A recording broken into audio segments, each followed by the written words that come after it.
For those that are watching right now who are dealing with some beliefs, some unworthiness, what would be some advice? What are the, what did you do to start to overcome that or to start to kind of wash that away? Yeah, several things actually. The first of all, it is not true, but it does feel very true. And so, for someone just to tell us that, we'll just start believing something different is not. That doesn't cut it.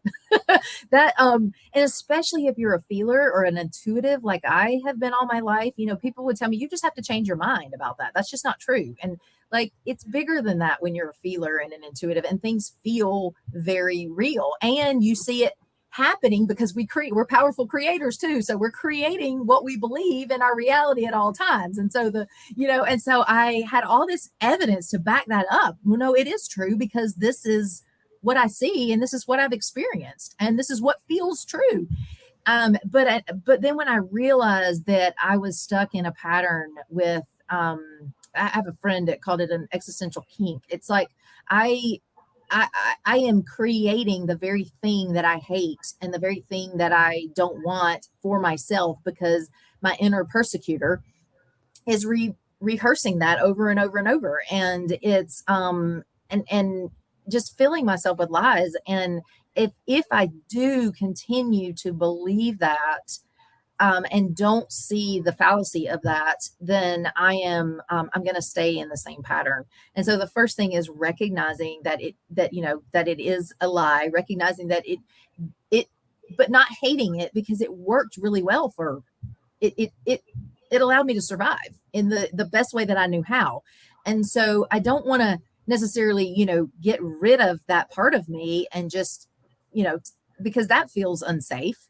What I had to do was learn how to kind of just listen to that part and thank her for what she was, she had helped me do for years, but allow this other part of me to arise inside and to let her to start having a voice and letting her learning to access my inner wisdom and that wise guide inside of me, that loving voice, that and the voice of God inside me that allowed me to begin to feel something different just in moments.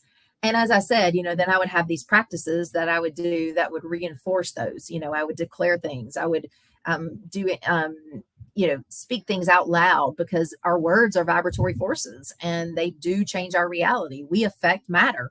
And so I had to change the pattern that kept me stuck in the same old cycle. And that began with my thoughts and my words. And then I had to take action against those things that began to, because, if we keep fueling it, it's going to continue to run us. But I had to starve it. I had to starve the inner persecutor and, but thank her for what she had done and tell her that, she can sit down and not run my life at this point. And empower the inner princess or the inner goddess or the inner, whatever you want to call her, who is divine and who the truth is I like all of us inhabit a space in this world that no one else can inhabit like I do. And so there's so much value in that. And when I realized that, I'm like, whoa, like I want to let that me let run my life. And so I started to get to know her and I spent time with her like any relationship.